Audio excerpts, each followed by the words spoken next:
Sal, listen. Freedom of the seas just ended. For real. Sal, Mercagliano, this is not a fire drill. On October 1st and 2nd, 2025, Israel naval forces intercepted over 40 ships from the global Samud flotilla, 70 nautical miles off Gaza, deep in international waters. They abducted more than 450 activists from 40 nations.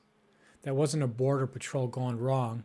Israel, backed by the United States, broke the UN Convention on the Law of the Sea, the law that says everyone has a right to navigate freely.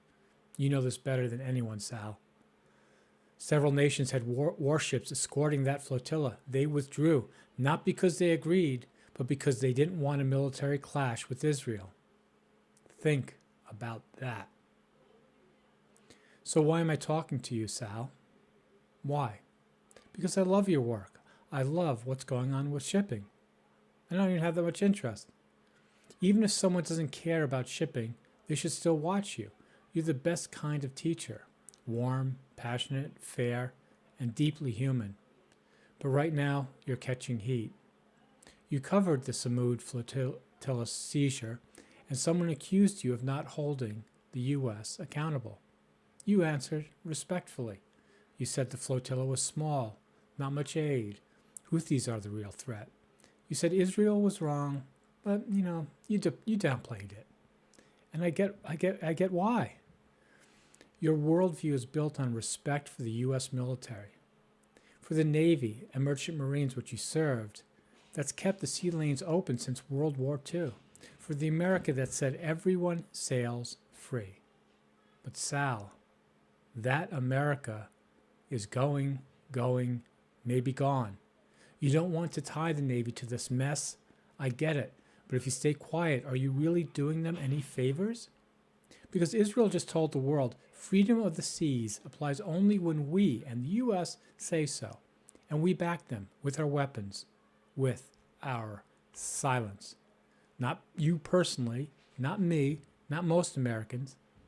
But in a democracy, silence still counts as consent. So what's the precedent now? Can China seize a ship in the South China Sea and say, you did it first? Can any nation board anyone anywhere as long as they're ready to risk war? We've replaced law with threat. Might makes right. The rules are dead. You don't want to get political. I respect that. But when the law of the sea collapses, shipping itself becomes political.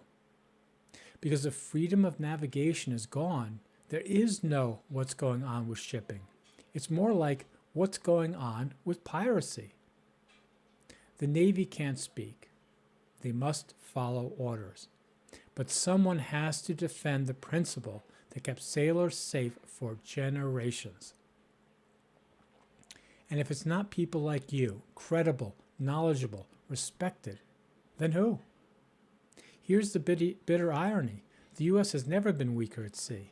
Our merchant fleet is ancient. Our shipyards are hollowed out. You know all this. You cover it. So why surrender the one thing we still have, moral authority?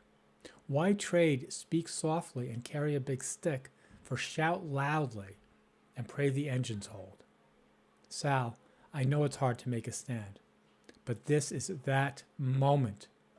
You've built trust, credibility, community. Use it, because when people look back on those 2 nights in October, they'll see something enormous ended, and that the few who spoke up mattered. So if you don't defend freedom of the seas now, who will? We're all in this together, Sal. Don't stand on the dock. You're either on or you're off.